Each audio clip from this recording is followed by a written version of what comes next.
Welcome back to the channel quick prep classes. My name is Shahrukh Saifi.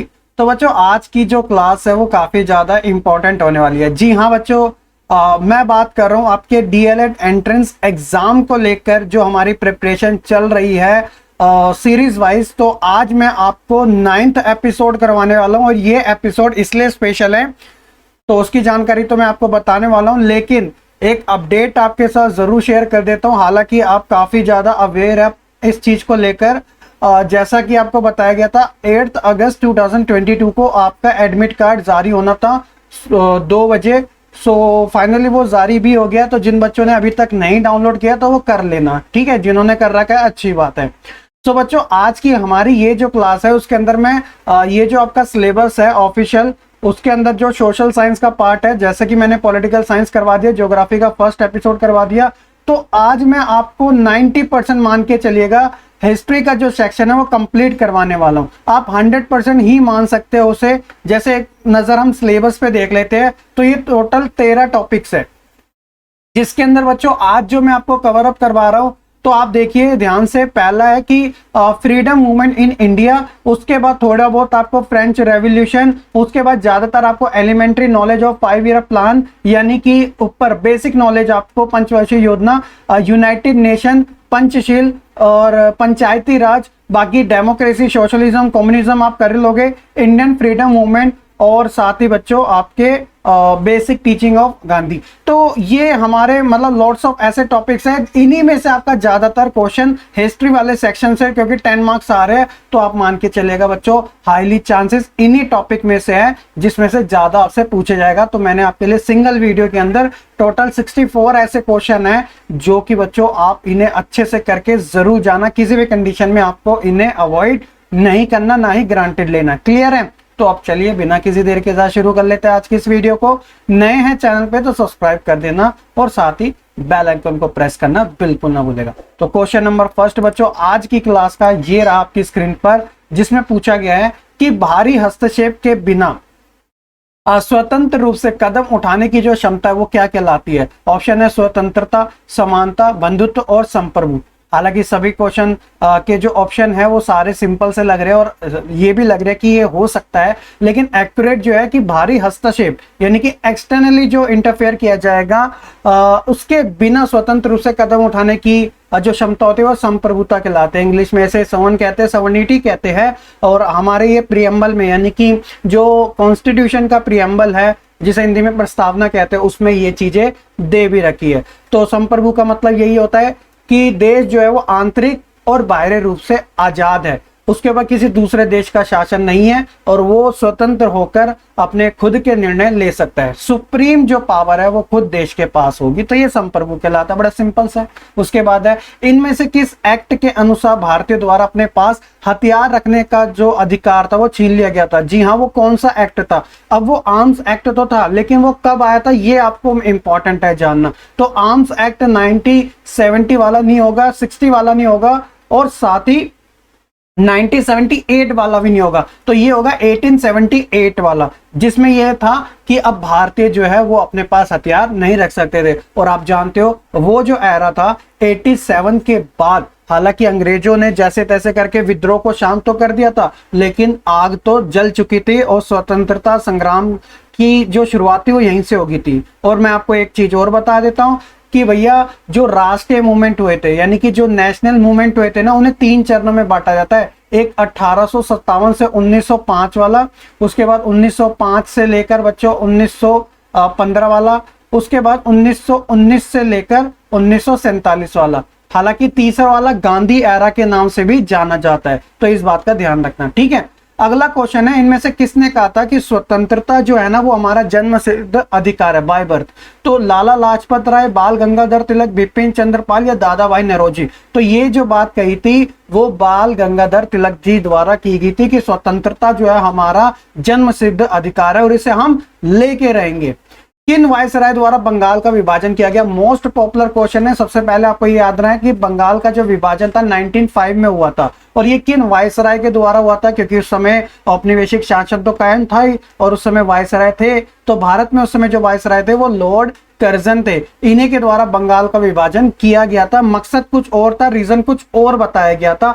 आज जो आप पूर्वी बांग्लादेश के नाम से मतलब पूर्वी बंगाल बांटा गया था, और आज जो कोलकाता जिसकी राजधानी है पश्चिमी बंगाल, तो पश्चिमी बंगाल यानी कि वेस्ट बंगाल और ईस्ट बंगाल जो था वो आज का बांग्लादेश है।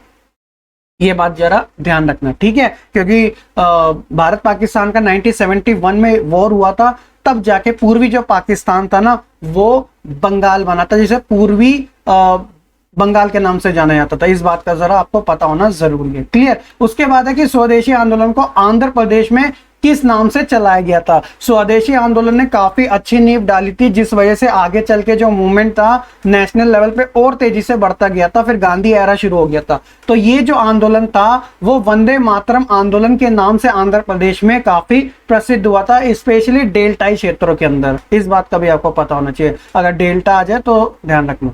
डेल्टा वही जो त्रिकोणा रूप होता है समुद्र के पास। ऑल इंडिया मुस्लिम लीग का गठन किस वर्ष हुआ था, तो ये भी एक इंपॉर्टेंट इंसिडेंट था। सो इसका जो आंसर है करेक्ट, वो बंगाल का जब विभाजन हुआ था, जी हाँ बच्चों, तो वो 1905 में हुआ था। लेकिन मुस्लिम लीग की जो स्थापना थी वो 1906 में हो गई थी, और मुस्लिम लीग ने ब्रिटिशों का साथ भी दिया था जब पूर्वी बंगाल और पश्चिमी बंगाल का बंटवारा किया गया था, क्योंकि थोड़ा समझौता हुआ था इनके बीच। गांधी जी ने अपने पहले सत्याग्रह आंदोलन की शुरुआत कहां से करी, ये भी एक most popular GK question type है, लेकिन आपको गांधी एरा के बारे में सारा करके ही जाना पड़ेगा। तो उनका फर्स्ट जो सत्याग्रह का आंदोलन था वो तो पहले साउथ अफ्रीका में फेमस थे, जहां पे नस्ल भेद को लेकर उन्होंने आंदोलन चलाया था। फिर जब भारत में आए तो भारत भ्रमण किया, यानी ब्यौरा किया, उसके बाद उन्होंने शुरुआत करी थी। इनमें 3 ऑप्शन देखने को मिले, इन तीनों जगह से करी थी, लेकिन मुख्यतः तौर पर पहले नाम पे चंपारण जो कि बिहार में एग्जिस्ट करता है वहां पे, उसके बाद फिर खेड़ा, अहमदाबाद, गुजरात, फिर तो पूरा भारत। ठीक है। किस वर्ष गांधी जी दक्षिण अफ्रीका से भारत लौटे थे, ये इंपॉर्टेंट है, तो वो 1915 था। तो भारत में गांधी जी बेशक फेमस ना हो उस समय, लेकिन वो दक्षिण अफ्रीका में काफी सुप्रीम लीडर माने जाते थे, है ना। भारतीय राष्ट्रीय कांग्रेस की स्थापना, ये भी अपने आप में एक ग्रेटेस्ट इवेंट है, और हिस्ट्री के अंदर ये बहुत बार क्वेश्चन कॉम्पिटिटिव एग्जाम में बहुत पूछा जाता है, तो फेवरेट रहता है ये एग्जामिनर का। So that is option number B. ठीक है। भारतीय राष्ट्रीय कांग्रेस के जो फर्स्ट अध्यक्ष बने थे वो कौन थे, इसमें भी बच्चों को बड़ा वो रहता है, तो वो डब्ल्यू.सी. बनर्जी। तो डब्ल्यू.सी. बनर्जी का है कि व्योमेश चंद्र बनर्जी, ये कांग्रेस के पहले अध्यक्ष थे। ठीक है। जब 1885 में उसकी स्थापना हुई थी, ये इंडियन की बात हो रही है। स्वराज शब्द पहली बार प्रयोग किनके द्वारा, कलकत्ता अधिवेशन जो कि 1906 में हुआ था। तो अगर आप देखोगे वो दादा भाई नौरोजी थे जिन्होंने स्वराज का मतलब होता है कि खुद पे शासन, ना कि दूसरों का शासन। तो इसलिए स्वदेशी जो है ना वो इससे मिलता जुलता है। किनके द्वारा सर्वप्रथम गांधी जी को महात्मा की उपाधि दी गई थी, ये भी अपने आप में बहुत फेमस क्वेश्चन है, और ये इसीलिए मैं आप हर क्वेश्चन को इसलिए बोल रहा हूँ क्योंकि बच्चों बड़ा आपके लिए सर्च करके हाईली चांसेस क्वेश्चन जो आपके एंट्रेंस एग्जाम में आ सके वो निकाले गए, और ये ऑलरेडी क्वेश्चन एंट्रेंस एग्जाम में पूछे जा चुके हैं। ये जो नाइट की उपाधि है, मतलब पहले ये क्वेश्चन देखते हैं, किनके द्वारा सर्वप्रथम गांधी को महात्मा की उपाधि दी गई थी। तो देखिए, हालांकि बहुत सारे जने नेताजी सुभाष चंद्र बोस को भी कहते हैं, जवाहरलाल नेहरू का भी नाम लेते हैं, सरदार पटेल का भी लेते हैं, लेकिन अगर आप मॉडर्न एरा की बात करोगे मुख्यतः तौर पे, तो यहाँ पे नाम आएगा as per the NCERT resources, तो वो आपका रविंद्रनाथ टैगोर ही थे जिन्होंने गांधी जी को महात्मा की उपाधि दी थी। उसके बाद हम बात करते हैं इनमें से किस कानून के बिना, वकील बिना, अपील बिना, दलील का कानून कहा था। इनमें से किस कानून को बिना वकील, बिना अपील, बिना दलील का कानून कहा गया था, तो बच्चों वो था रॉलेट एक्ट 1919। जी हाँ बच्चों, जिसमें पूरी तरीके से वो था ना मोनोपोली कायम कर दी गई थी, किसको, अंग्रेजों की, कि वो जिसे चाहेंगे उसे जेल में डाल सकते हैं। प्रेस को लेकर पूरी तरीके से सेंसरशिप इन्होंने लागू कर दी थी। शैतान की करतूत, निरकुंश, अपमान व याचना इत्यादि किस आंदोलन से जुड़े शब्द है, तो ये भी रॉलेट एक्ट से जुड़े ही शब्द है। और ये ध्यान रखना कि यहीं से शुरुआत हो गई थी भारत के अंदर राष्ट्रीय आंदोलन की, जिसमें सुप्रीम रोल जो था वो गांधी जी द्वारा प्ले किया गया था। चलिए, जलियांवाला बाग हत्याकांड, ये भी 1919 में हुआ था। आप जानते हो जनरल डायर जो थे अंधाधुन, उन्होंने जलियांवाला बाग में भीड़ के ऊपर अंधाधुंध फायरिंग करी थी और इतना नुकसान हुआ था, इतने लोगों की डेथ हुई थी कि इसके बाद एक घटना आई थी कि जलियांवाला बाग हत्याकांड के बाद इनमें से किसने अपनी नाइटहुड की उपाधि वापस अंग्रेजों को लौटा दी थी। तो भैया वो थे रविंद्रनाथ टैगोर जी। नाइटहुड की उपाधि अंग्रेजों में सम्मान से रिलेटेड, सफलता, अचीवमेंट से रिलेटेड होती है, जो रविंद्र टैगोर जी ने करी थी, और ये उपाधि खुद अंग्रेजों ने इन्हें दी थी। लेकिन जब ये इंसिडेंट हुआ तो उन्हें काफी सदमा पहुंचा, आघात पहुंचा, और उन्होंने अंग्रेजों की इस उपाधि को वापस से रिटर्न कर दिया। क्लियर। खिलाफत आंदोलन किस वर्ष हुआ था? खिलाफत आंदोलन का भारत के राष्ट्रीय आंदोलन से लेना देना ज्यादा नहीं था, क्योंकि खिलाफत आंदोलन जो था वो तुर्की में जो चल रहा आंदोलन था उसको लेकर था। खलीफाओं को हटा दिया गया था ब्रिटिशों ने। तो इसके संघर्ष को, मतलब इसके विद्रोह करने के लिए इंडिया के अंदर खिलाफत आंदोलन की शुरुआत हुई थी दो भाइयों की सहायता से। लेकिन ये जो शुरू हो गया था वो 1919 में ही हो गया था। 1919 1922 तक के बीच में से माना जाता है। उनके नाम भी आपको आगे पता चल जाएंगे। तो आप देख सकते हैं शौकत अली और मोहम्मद अली द्वारा भारत में किस आंदोलन की शुरुआत की गई? तो वो खिलाफत आंदोलन ही था। हालांकि गांधी जी ने इसे राष्ट्रीय आंदोलन में इसलिए जोड़ा क्योंकि गांधी जी चाहते थे, देखिए अगर मुस्लिम आबादी भी राष्ट्रीय आंदोलन में जुड़ जाएगी तो इससे जो आंदोलन है वो और ज्यादा काफी स्ट्रांग हो जाएगा, और जिससे कि हम ब्रिटिशों के खिलाफ काफी और अच्छे तरीके से लड़ सकेंगे और उन्हें हरा सकेंगे। तो एक मकसद ये था गांधी जी का कि इनकी बड़ी जनसंख्या को राष्ट्रीय आंदोलन में शामिल कर लेना। हंटर कमीशन की नियुक्ति किस घटना से जुड़ी है? तो बच्चों वो जलियांवाला बाग हत्याकांड जो था 1919 में हुआ था, इसी से जुड़ी है। हालांकि ये जो था बड़ा हल्का सा था, लोपापीती कहा जाता है कि अंग्रेजों ने जांच के लिए हंटर कमीशन लाया था कि जलियांवाला बाग, जो कि इंडियंस ने कहा था ये सिर्फ नाम का है, इससे कुछ लेना देना नहीं है। खैर, इनमें से किस कारण असहयोग आंदोलन को गांधी जी द्वारा वापस लेना पड़ा, जो कि अपने आप में उस समय काफी पॉपुलर होता चला जा रहा था। लेकिन एक घटना ने, जी हाँ बच्चों, एक घटना ने उस आंदोलन को वापस लेने पे मजबूर कर दिया, और मानो तो मानो बच्चों, गांधी जी को जेल तक भी हुई थी। जी हाँ, वो घटना थी उत्तर प्रदेश में जगह चोरा चोरी की घटना। ये जो घटना थी बड़ा ही मतलब काफी भयानक टाइप की थी, और गांधी जी से काफी आघात भी हुए थे। पुलिस वाले भी मारे गए थे और जो किसानों की भीड़ थी वो भी मारी गई थी, दोनों में झड़प भी हो गई थी। तो गांधी जी ने तुरंत ही इस असहयोग आंदोलन को वापस ले लिया था। 26 जनवरी 1930 भारत में किस प्रस्ताव के पारित होने पर स्वतंत्रता दिवस मनाया गया था? उस दिन से लेकर भारत में हर साल ये स्वतंत्रता दिवस मनाया जाता था, जिसमें बात की जाती थी स्वाधीनता दिवस की। अगर बच्चों आपको नहीं पता स्वाधीनता का मतलब क्या होता है, स्वाधीनता मतलब कि खुद के ऊपर शासन, ना कि अंग्रेजों का शासन। जो अधिवेशन हुआ था इसमें यही बात की गई थी पूर्ण स्वराज को लेकर। तो ये जो था option B is the correct answer, क्योंकि इस समय बच्चों भारत में 26 जनवरी 1930 को ये जो पूर्ण स्वराज का प्रस्ताव पारित किया गया था, तो हर साल स्वतंत्रता दिवस मनाया जाना था।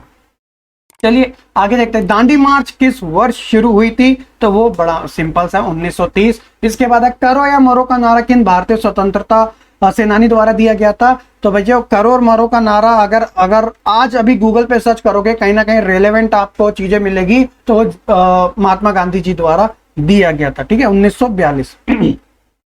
स्वतंत्र भारत के प्रथम भारतीय गवर्नर जनरल कौन थे? मतलब इंडियन आपको गवर्नर जनरल बताना है, ना कि ब्रिटिश, ठीक है। तो वो थे, राजा जी के नाम से भी इन्हें जाना जाता था, वो थे राजगोपालाचारी, ठीक है। ऑप्शन नंबर ए इसका राइट आंसर है। इसके बाद है प्रत्यक्ष कार्यवाही दिवस मुस्लिम लीग द्वारा कब मनाया गया? ये इसलिए मनाया गया था क्योंकि ये मांग कर रहे थे अलग देश की, ठीक है। तो ये था 16 अगस्त 1946। तो इस बात का ध्यान रखना। अगला है कि हिंद स्वराज पुस्तक के लेखक कौन थे? तो भैया वो जाने माने राइटर, जी हाँ, गांधी जी थे। और आप पहली क्लास से 12वीं क्लास गांधी जी के बारे में सुनने पढ़ते हो, क्योंकि उनके द्वारा जो था इतना सारा रिसोर्सेज इतिहास में हमें देखने को मिलता है, आधुनिक इतिहास में मुख्यतः तौर पे। तो गांधी जी थे जिन्होंने हिंद स्वराज पुस्तक लिखी। बेगार शब्द से क्या आशय है? तो देखिए बेगार शब्द से आशय ये होता है कि जब किसी इंसान को मतलब पारिश्रमिक के आधार पे तो रख लिया, उन्होंने काम कर लिया, लेकिन उसको सैलरी नहीं दी गई, तो इसे बेगार कहते हैं। बिना किसी पारिश्रमिक के काम करवा लेना तो वो बेगार कहलाता है, ठीक है।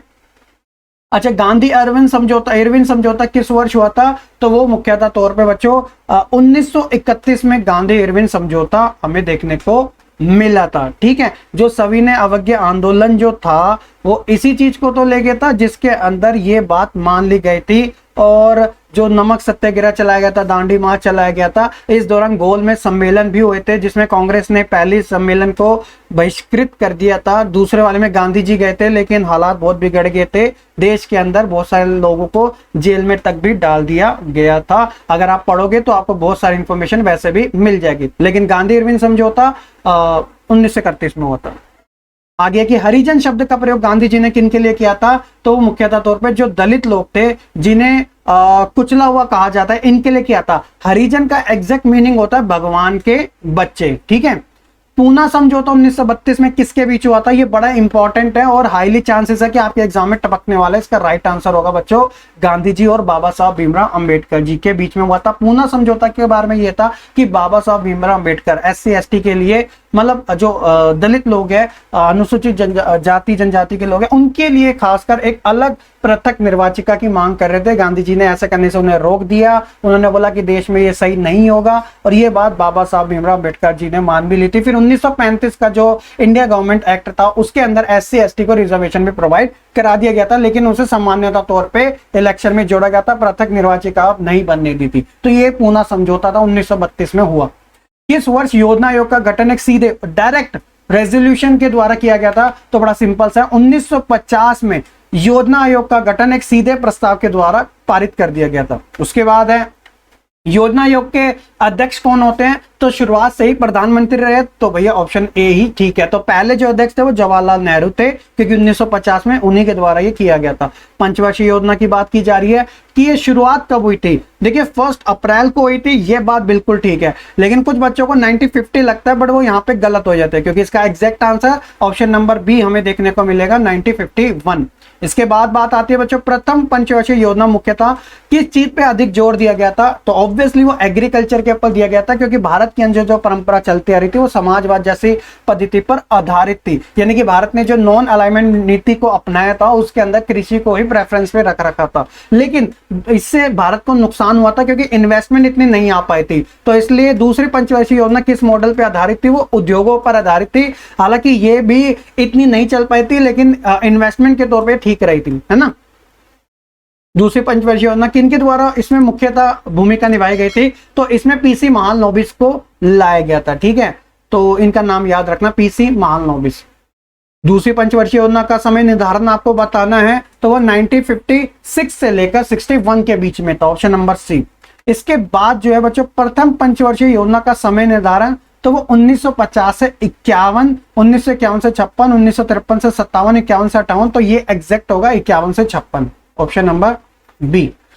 और इसके बाद है कि योजना अवकाश की अवधि किस पंचवर्षीय योजना को कहा जाता है, तो इसका राइट आंसर होगा वो है चतुर्थ।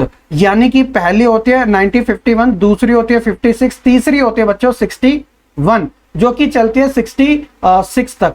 उसके बाद 67, 68, 69 तक जो खाली रहता है ना वो चौथी पंचवर्षीय योजना का रहता है, क्योंकि होनी तो चाहिए थी चौथी वाली 61 में, माफ करना 66 में, लेकिन आप जानते हैं उस समय खतरनाक दशक का जो काल था 1960 से 70, लाल बहादुर शास्त्री की मृत्यु हो जाना, पाकिस्तान के साथ युद्ध हो जाना, मूल्य जो था रुपया का वो गिरा देना, और भी बहुत सारी मानसून की असफलता हो, सूखा पड़ना हो, और भी अलग अलग समस्याएं, जिस वजह से अवकाश लिया गया था पंचवर्षीय योजना में 67 से 69 के बीच में। तो इसी को योजना अवकाश की अवधि कहा जाता है, चौथी वाली, तो ध्यान रखना। और आपके लिए स्पेशली बच्चों मैंने सारी पंचवर्षीय योजना कितनी हुई है अब तक, टोटल 12 पंचवर्षीय योजना है, उनके टाइम के अकॉर्डिंग मैंने यहाँ पर आपके लिए ये प्रोवाइड करवा दी है। इसकी PDF आपको टेलीग्राम ग्रुप में मिल जाएगी, ठीक है। तो आप सारी पंचवर्षीय योजना का टाइम पीरियड एटलीस्ट जरूर करके जाना, क्योंकि इसमें बताया गया था एलिमेंट्री नॉलेज आपको 5 ईयर प्लान की होना जरूरी है। तो एलिमेंट्री मतलब बेसिक, ऊपर ऊपर से पता होना चाहिए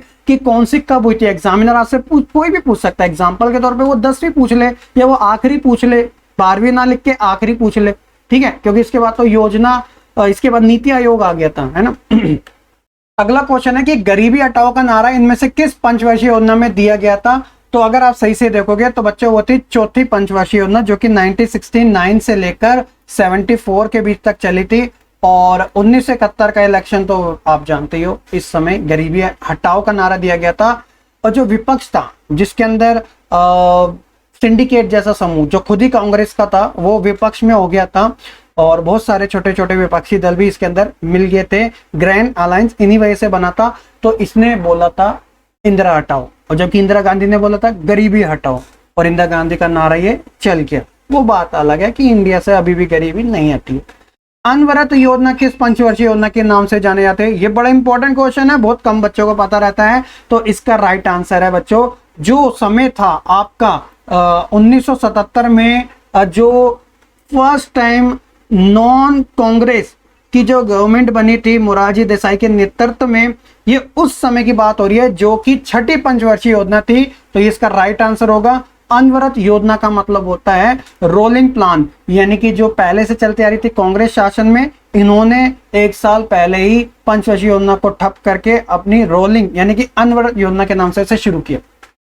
चलिए, संयुक्त राष्ट्र का गठन, यहां से यूएनओ के क्वेश्चन आएंगे। रैपिड तरीके से चलेंगे क्योंकि आपको इनके ज्यादातर आंसर पता होंगे, 12th क्लास में आपने पढ़े ना, तो बेसिक यूएनओ के क्वेश्चन आएंगे। तो इनमें से किसने कहा था कि संयुक्त राष्ट्र संघ का गठन मानवता को स्वर्ग पहुंचाने के लिए नहीं, बल्कि उसे नर्क से बचाने के लिए है? ये सभी के सभी जाने माने नाम है, लेकिन मुख्यतः तौर पर जो दूसरे सेक्रेटरी जनरल थे, यानी कि महासचिव रह चुके हैं यूएनओ के, तो वो डेग हैमरशोल्ड थे। इन्होंने कहा था। विश्व व्यापार संगठन किसका रिप्रेजेंटेटिव रहा है? तो डब्ल्यूटीओ की बात हो रही है, तो यहाँ पे जनरल अरेंजमेंट की जगह एग्रीमेंट ट्रेड एंड टैरिफ आएगा, तो ऑप्शन नंबर सी इसका राइट आंसर है। संयुक्त राष्ट्र संघ की सुरक्षा परिषद में कितने स्थायी सदस्य हैं? परमानेंट मेंबर पूछा जा रहा है तो वो 5 है। कौन कौन से हैं? देखो भैया, पहले यूएसएसआर था, लेकिन उसको अब रिप्लेस कर दीजिएगा रशिया के साथ, क्योंकि रशिया यूएसएसआर का रिप्रेजेंटेटिव है, उसका तो डिक्लाइन हो ही चुका है। इसके बाद यूएसए आप जोड़ लेना, इसके बाद ब्रिटेन आप जोड़ सकते हो, और इसके अलावा आप फ्रांस भी जोड़ सकते हो। लास्ट जो है इंडिया का दुश्मन चाइना भी है। ठीक है, तो 5 टोटल मेंबर है। आईएलओ की स्थापना कब हुई थी? ये वन ऑफ द ओल्डेस्ट एक तरीके से ऑर्गेनाइजेशन है, यूएनओ की इंटरनेशनल लेबर ऑर्गेनाइजेशन के नाम से जाना जाता है। इसकी जो स्थापना थी वो प्रथम विश्व युद्ध के खत्म होने के बाद 1919 में हुई थी। ठीक है। भारत जो है संयुक्त राष्ट्र संघ का सदस्य कब बना था? मात्र 5 से 6 दिन बाद, यानी कि अगर एग्जैक्ट बताए तो भैया वो था 30 अक्टूबर 1945, जबकि 24 अक्टूबर 1945 को यूएनओ की स्थापना हुई। 50 उसके मूल सदस्य थे जून तक। डब्ल्यूटीओ की स्थापना कब होती है? वर्ल्ड ट्रेड ऑर्गेनाइजेशन, कुछ बच्चों को 1940 से 50 लगता है, लेकिन ये जो दशक है 1990 के बाद वाला है, तो 1990 वाला है। तो 1995 में डब्ल्यूटीओ की स्थापना हुई थी। आईएमएफ, जिसे इंटरनेशनल मॉनेटरी फंड के नाम से जाना जाता है, इसका जो हेडक्वार्टर है वो जो यूएसए की कैपिटल है ना बच्चों, वॉशिंगटन डीसी, तो यहीं पर इसका आईएमएफ का हेडक्वार्टर है। डीसी मतलब डिस्ट्रिक्ट ऑफ कोलंबिया, तो इस बात का भी ध्यान रखना। लीग ऑफ नेशन जो रिप्रेजेंटेटिव है, उत्तराधिकारी, किसे कहा जाता है लीग ऑफ नेशन का? तो league of nation first world war जो हुआ था 1914 से 18 के बीच में, तो इसके बाद लीग ऑफ नेशन बनाया गया था, लेकिन ये सेकेंड वर्ल्ड वॉर को रोक नहीं पाया। तो सेकेंड वर्ल्ड वॉर के बाद जो बनाया गया था उसे यूएनओ कहा गया। तो यूएनओ लीग ऑफ नेशन का रिप्रेजेंटेटिव रहा, तो इसलिए ऑप्शन नंबर डी इसका राइट आंसर होगा। सिंपल। संयुक्त राष्ट्र संघ के जो प्रेजेंट टाइम में सेक्रेटरी जनरल है, महासचिव है, वो कौन है? तो बच्चों वो पोर्चुगीज यानी पुर्तगाल का नाम सुना है, वहां के गुटेनबर्ग है, वहां के रहने वाले हैं। तो माफ करना, एंटोनियो गुटेरस है। ठीक है, थोड़ा प्रोनाउंसिएशन दोनों की सेम सेम थी। अगला, वीटो पावर इनमें से किस देश के पास नहीं है? तो वीटो पावर उन्हीं देश के पास होती है जो संयुक्त राष्ट्र संघ की सुरक्षा परिषद के स्थायी सदस्य होते हैं। तो स्थायी सदस्य तो 5 है, तो आपको सिंपली उस ओड सदस्य की पहचान कर लेनी है, आपका आंसर निकल जाएगा। तो जर्मनी स्थायी सदस्य है नहीं, तो that is why option number B is the right answer. अच्छा, विश्व बैंक की औपचारिक तौर पर वर्ल्ड बैंक की जो स्टैब्लिश डेट थी वो कब थी? 1944 is the right answer. Clear. सुरक्षा परिषद में अस्थायी सदस्यों की संख्या कितनी होती है? तो भैया सुरक्षा परिषद में टोटल 15 सदस्य होते हैं, 10 जो होते हैं वो अस्थायी होते हैं और 5 स्थायी होते हैं, यानी कि नॉन परमानेंट और परमानेंट। तो इनका जो चुनाव होता है वो हर 2 साल बाद होता है, 2 साल तक के लिए बनते हैं, लेकिन परमानेंट तो परमानेंट है। भारत भी बन चुका है, ऐसी बात नहीं है। तो ऑप्शन नंबर बी पे क्लिक करोगे, अस्थायी के तौर पे। संयुक्त राष्ट्र संघ की स्थापना किस घटना के बाद हुई थी? ऑब्वियसली बड़ा सिंपल सा है, तो वो था बच्चों दूसरा विश्व युद्ध, जो कि 1939 से 1945 के बीच में चला था। जब इसका एंड हुआ था तो इसके बाद ही संयुक्त राष्ट्र संघ की स्थापना होगी थी। मुख्य उद्देश्य क्या था? विश्व भर में जो भय का माहौल है उसके अंदर शांति और साथ ही सुरक्षा को बढ़ावा देना था, है ना। लेकिन ज्यादातर क्या हुआ कि शीत युद्ध फिर से छिड़ गया, पंचशील समझौता प्रधानमंत्री जवाहरलाल नेहरू और डैश के बीच में 1954 में हुआ था, तो वो चाइना की तरफ से थे चाओ एंड लाई। तो ऑप्शन नंबर ए, पंचशील वाला भी टॉपिक आपके आएंगे, ठीक है। उसके बाद है इनमें से किस भारतीय प्रधानमंत्री द्वारा चीन के साथ पंचशील समझौते पर हस्ताक्षर हुए थे? तो ये तो वही, मतलब क्वेश्चन के टाइप्स बताइए कि घूम के वो ऐसा भी आ सकता है, तो वो जवाहरलाल नेहरू जी। किस संवैधानिक संशोधन में पंचायती राज व्यवस्था का जिक्र मिलता है? पंचायती का पूछा जा रहा है, ठीक है, तो वो संशोधन नंबर 73 है। 73 और 74, 73 में पंचायती राज व्यवस्था का, 74 में नगर वाला यानी कि अर्बन, ठीक है। लोकल गवर्नमेंट वाला लेसन आपने पढ़ा होगा। लोकल गवर्नमेंट में 73 रूरल एरिया को रिप्रेजेंट करता है और 74 अर्बन एरिया की लोकल गवर्नमेंट को रिप्रेजेंट करता है। बस इतना सिंपल सा याद रख लेना। पंचायती राज व्यवस्था संविधान की किस अनुसूची में शामिल है? तो मुख्यतः तौर पे 11वीं जो अनुसूची है उसमें इसको शामिल किया गया। पंचायत कार्यकाल कितने वर्षों के लिए निर्धारित किया गया है? देखिए, चाहे एमएलए हो, चाहे एमपी हो, चाहे एमएलए हो, चाहे एमपी हो, चाहे अपना प्रेसिडेंट हो, तो भैया इन सभी का 5 ईयर रखा गया है। तो ठीक उसी तरह लोकल गवर्नमेंट जो होती है, स्थानीय सरकार, तो इसके अंदर पंचायत और नगर पालिका दोनों आती है, तो पंचायत का कार्यकाल भी 5 वर्ष का ही रखा गया। Option number A is the right answer. किस संवैधानिक संशोधन में नगरीय व्यवस्था का जिक्र देखने को मिलता है? तो मैंने आपको बता दिया था, वो 74 आर्टिकल। नगरीय व्यवस्था को संविधान की किस अनुसूची में शामिल किया गया? तो इसे 12वीं अनुसूची में शामिल किया गया, 12वीं सूची में शामिल किया गया, ठीक है। इसके बाद है बच्चों, फ्रांसीसी क्रांति किस वर्ष हुई थी? बड़ा इंपॉर्टेंट टॉपिक है। 1789 में फ्रांसीसी क्रांति हुई। फ्रांसीसी क्रांति किन के शासन काल में हुई थी? तो वो लुई थे। अब लुई कौन से थे? 10वें नहीं थे, 15वें नहीं थे, 8वें भी नहीं थे, तो वो ऑप्शन नंबर सी 16वें थे। इसके बाद फ्रांस में किस दिन राष्ट्रीय दिवस के रूप में मनाया जाता है? तो वो 14 जुलाई का दिन था, जिस दिन फ्रांस में राष्ट्रीय दिवस के रूप में से मनाया जाता है। तो ये हमारे रैपिड तरीके से 63 क्वेश्चन थे। हालांकि इसके अंदर बच्चों मैंने आपके लिए जो है जो रूसी क्रांति है, रशियन रेवोल्यूशन, और जो फ्रेंच रेवोल्यूशन है, और साथ ही जो 1-2 टॉपिक है, यानी कि एक हो गया सिविलाइजेशन। आप 12th क्लास की हड़प्पा सभ्यता पढ़ लोगे ना, तो आपका सिविलाइजेशन से रिलेटेड कंप्लीट आपका हो जाएगा। मॉडर्न हिस्ट्री के कुछ गिने चुने टॉपिक भी हम उठा लेंगे, इसका एक सेकंड पार्ट भी आ जाएगा, तो आप टेंशन मत लेना, ठीक है। चलिए, तो मिलेंगे फिर नेक्स्ट वीडियो में।